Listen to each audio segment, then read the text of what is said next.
Seguimos en la redacción abierta, 7:25 de la tarde. Jaime Urceray, de Profesionales por la Ética, muy bienvenido. Muchas gracias. En los últimos días hemos visto una operación descarada de la izquierda mediática y política para que en la siguiente legislatura se apruebe la eutanasia. Hemos visto el caso de la mujer de Ángel Hernández, de la señora María José Carrasco. Esta señora sufre una enfermedad, esclerosis múltiple. Este señor la ayudaba a morir, por decirlo de alguna manera, y llamaba al 112 con una cámara de La Sexta grabando ese momento. Eso ya nos da una idea de que todo esto es una operación perfectamente orquestada, la izquierda política y la izquierda mediática tratando día a día de martillar con este asunto de la eutanasia, con el fin, ya el guante lo ha recogido Pedro Sánchez, que ha prometido que en la siguiente legislatura habría una ley de eutanasia en España.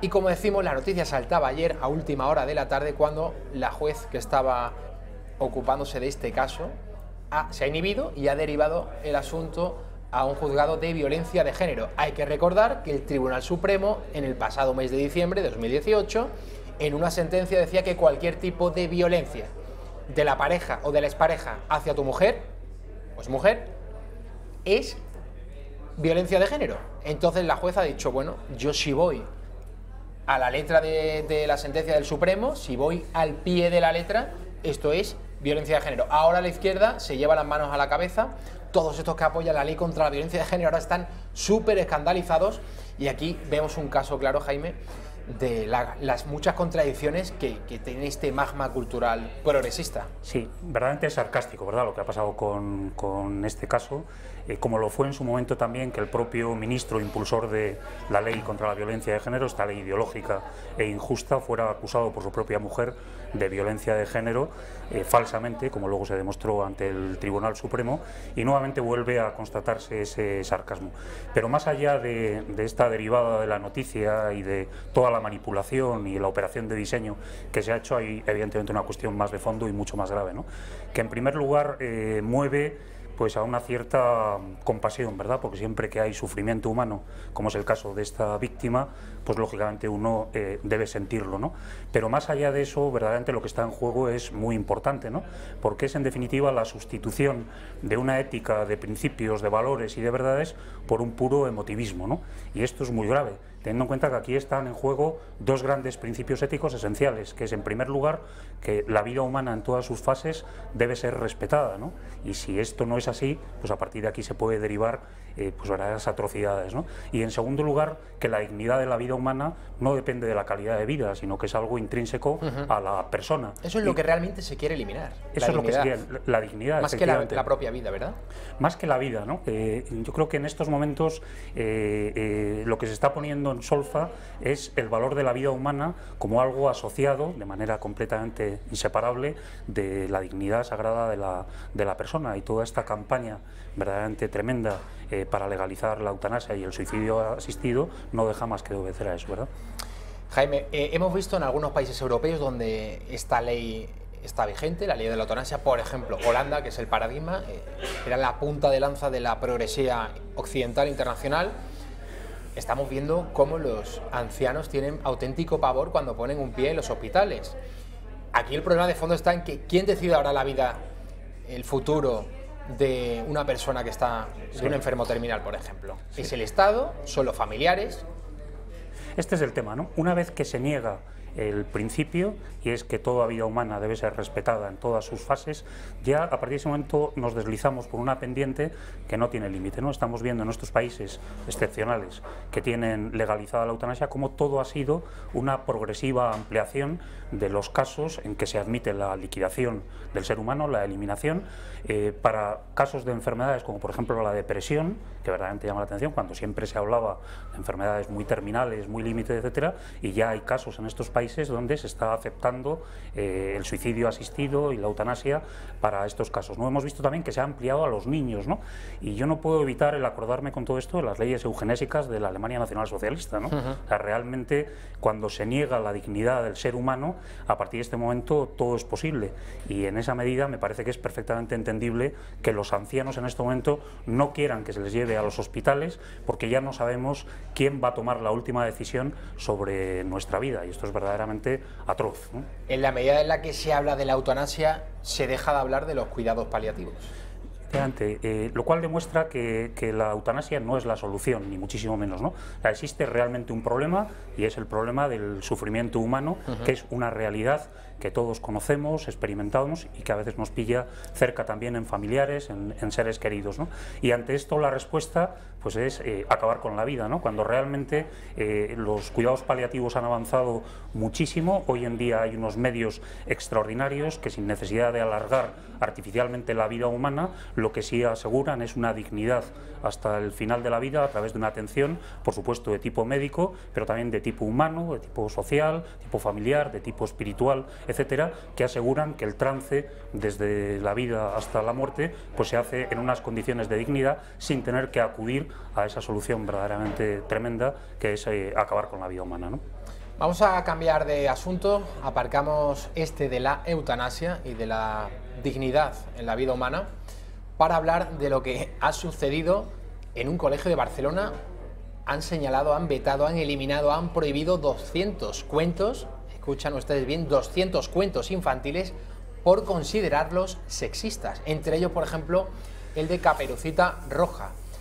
Esto, que no es que sea una moda, bueno, estos son, ahí estamos viendo, la leyenda de San Jordi y el dragón, los tres cerditos,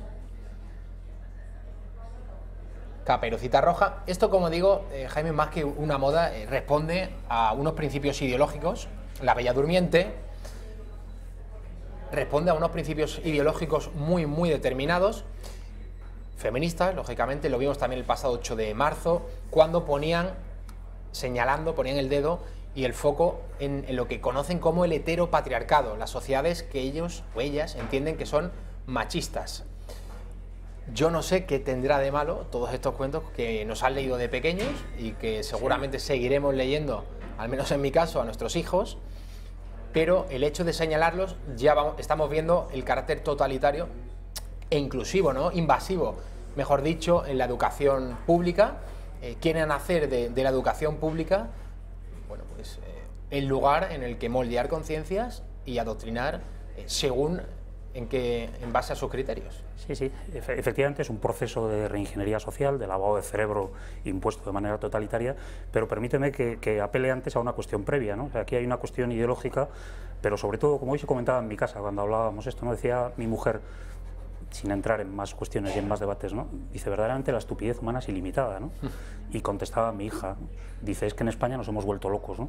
O sea, yo creo que aquí, más allá de análisis más profundos de tipo ideológico, hay una cuestión de sentido común, de sentido de la realidad, etcétera, que estamos perdiendo de una manera grave, ¿no? Pero entrando ya en lo que planteas, que es importante y es un tema serio, la ideología de género se ha convertido de un tiempo a esta parte en España en una especie de gas mostaza, que lo está invadiendo todo y que está arrasando con todo, hasta niveles verdaderamente inauditos de negación de la realidad, del sentido común, de la racionalidad, etcétera, etcétera, ¿no? Que está llevando a imponer de una manera totalmente abusiva y totalmente injusta un modelo de pensamiento ideológico contrario a la realidad, contrario a la naturaleza humana, enormemente destructivo, ¿no? Porque además uno piensa, si se han prohibido estos cuentos, ¿no? Teóricamente habría que revisar toda la cultura, ¿no? Verdaderamente, toda la literatura. Shakespeare, la Divina Comedia, el Quijote de Cervantes. Bueno, en Estados Unidos un grupo progre también pidió por racista, es que encima ni se la leyeron, mataron Ruiseñor de Harper Lee.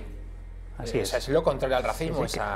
Y que es una novela extraordinaria sobre la empatía y sobre la comprensión del otro. Y la figura paterna, por cierto. Y sobre la integración, la figura paterna. Realmente es una novela que merece la pena. La película es extraordinaria, pero la novela, lógicamente, pues tiene todavía más profundidad y me parece un tratado sobre las relaciones humanas, sobre la empatía, sobre la aceptación del otro, sobre la integración, etcétera, verdaderamente lleno de sabiduría, magistral y además literariamente yo creo que muy bien conseguido, ¿no? O sea, ese sería, por un lado, un tema, ¿no? Y hay otro también muy preocupante, ¿no? Y es la forma de censura que se está imponiendo por parte de estos agentes a través de una tenaza entre medios de comunicación dominantes y poderes públicos para imponer estos postulados ideológicos que nos hace ver cómo verdaderamente en estos momentos la gran batalla de la dignidad humana y de los derechos humanos está en el campo de la libertad de expresión y de la libertad de conciencia, que es lo que poco a poco se está pretendiendo asfixiar a través de algo que es un puro constructo ideológico que no aguanta el más mínimo contraste ni con la racionalidad ni con la experiencia, pero que sin embargo de una manera verdaderamente asombrosa, como si fuera un gas que va penetrando por todas partes sin darnos cuenta, pues está invadiendo la vida cotidiana de los españoles hasta provocar esta sensación de asfixia que nos obliga incluso muchas veces a autocensurarnos en nuestro pensamiento por miedo al reproche, por medio a la represión, por medio a la censura, etcétera, porque verdaderamente además se está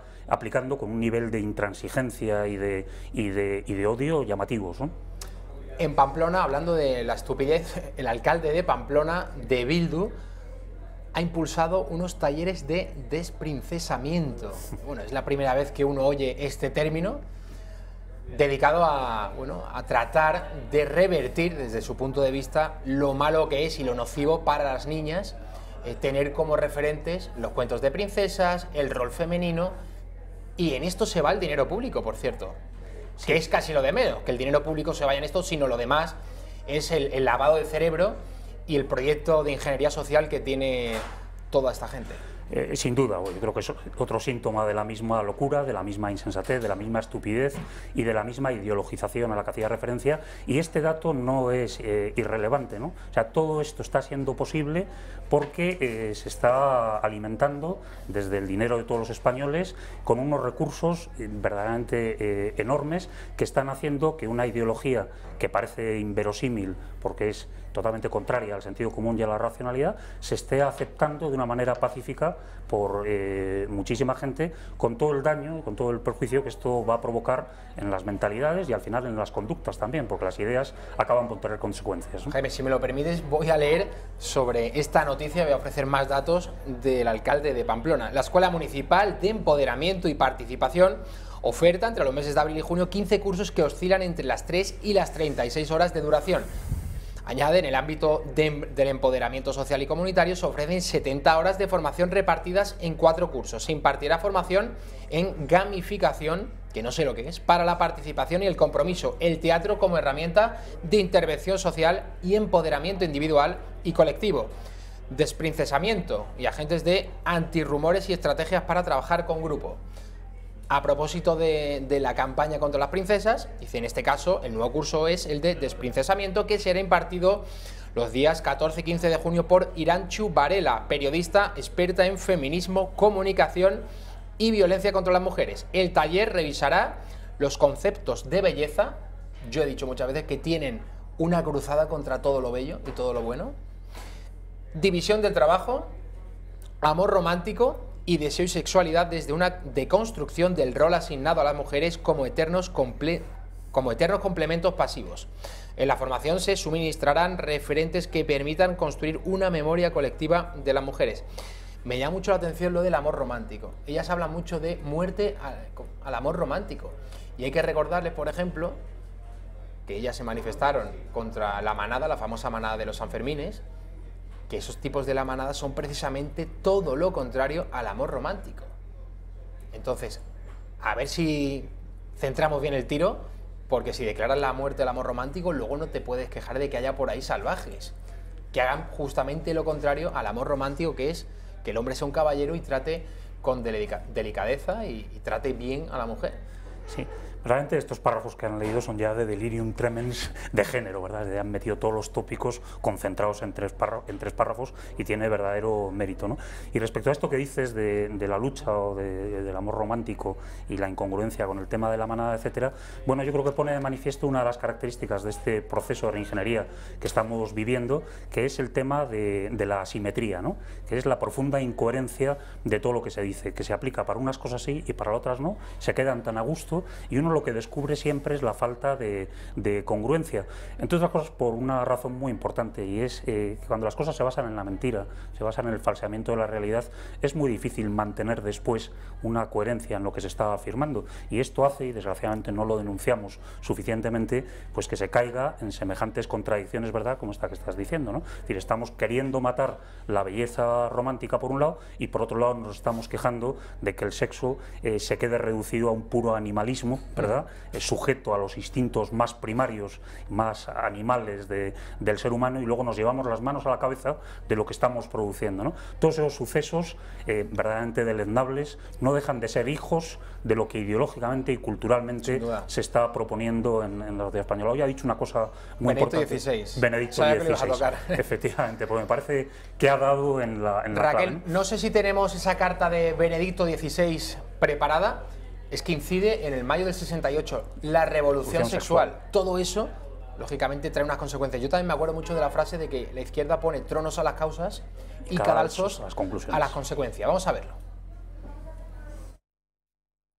La revolución sexual de los años 60, que significó el completo colapso de las normas que regían la sexualidad y que supuso una erosión de toda regla que aún no se ha detenido, coincidió en la Iglesia posconciliar con el proceso continuo y preparado desde tiempo atrás de disolución del concepto cristiano de moralidad.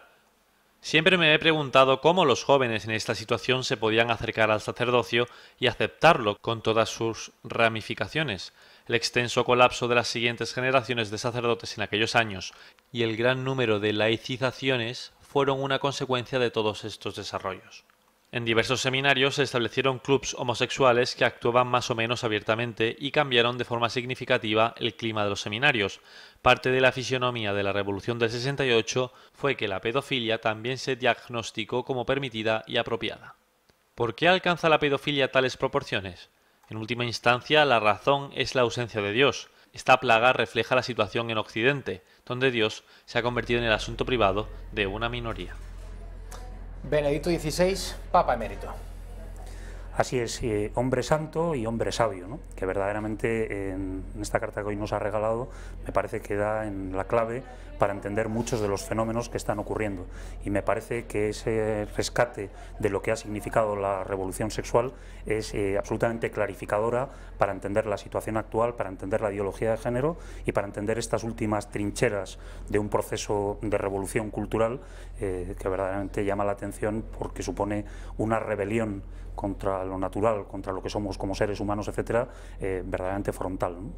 Jaime Orcelay, muchísimas gracias por estar con nosotros. A vosotros.